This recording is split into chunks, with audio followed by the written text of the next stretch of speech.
क्या आप जानते हैं कि धनतेरस से पहले गोवत्स एकादशी मनाई जाती है?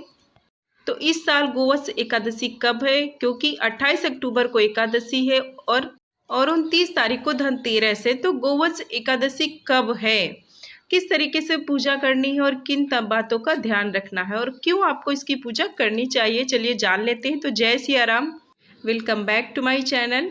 हम में से अधिकतर लोग जानते हैं कि दिवाली क्यों मनाई जाती है, लेकिन बहुत ही कम लोग जानते हैं कि जो वास्तव में दीपावली की शुरुआत है वो गायों की पूजा से होती है।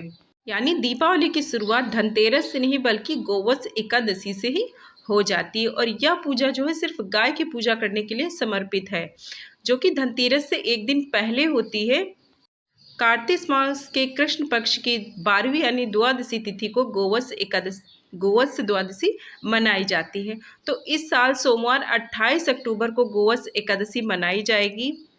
मतलब 28 अक्टूबर को ही एकादशी का व्रत भी रखा जाएगा और गोवत्स द्वादशी भी मनाई जाएगी, जिसे हम बक्षवारस या वसुवारस के नाम से भी जानते हैं। अलग अलग क्षेत्रों में अलग अलग तरीके की पूजा विधि मान्यताएं होती हैं। तो गोवत्स द्वादशी पर महिलाएं अपने बच्चों के लिए लंबी उम्र के लिए व्रत रखती है। यह एक लोकप्रिय धारणा है कि यदि कोई निसंतान दंपत्ति गोवत्स द्वादशी पूजा को समर्पित रूप से व्रत रखता है तो उसे संतान सुख की प्राप्ति होती है।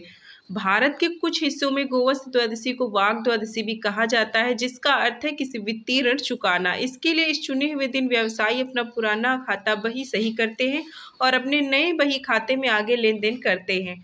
जो व्यक्ति गोवत्स द्वादशी के दिन गाय की पूजा करता है उसे बहुतायत और स्वस्थ जीवन की प्राप्ति होती है। तो चलिए जान लेते हैं कि किस तरीके से पूजा करनी है। गोवत्स एक द्वादशी के दिन सुबह जल्दी उठकर स्नान आदि करने के बाद गाय और बछड़े को स्नान कराया जाता है। इसके बाद उन्हें पूजा अक्षत रोली आदि से सजाया जाता है और गाय और बछड़े को रोटी फल आदि का भोग लगाते हैं और इस दौरान गायत्री मंत्र का जाप किया जाता है। बता दें कि जो लोग गोवत्स द्वादशी मनाते हुए दिन में गेहूं तथा दूध से निर्मित किसी भी पदार्थ का सेवन नहीं करते हैं।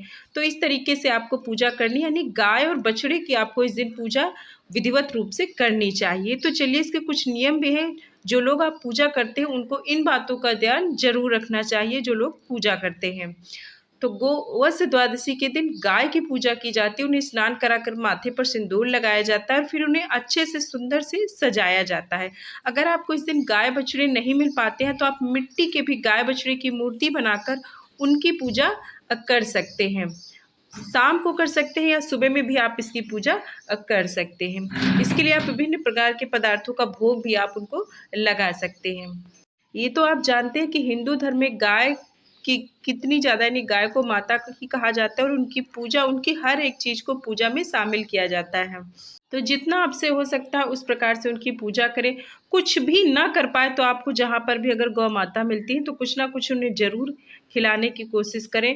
कोई भी इस तरीके का अपमानजनक वाला व्यवहार ना करें उनके साथ। वैसे आपको कभी भी ये सारी चीज़ें नहीं करनी चाहिए, हमेशा उनकी सेवा करनी चाहिए।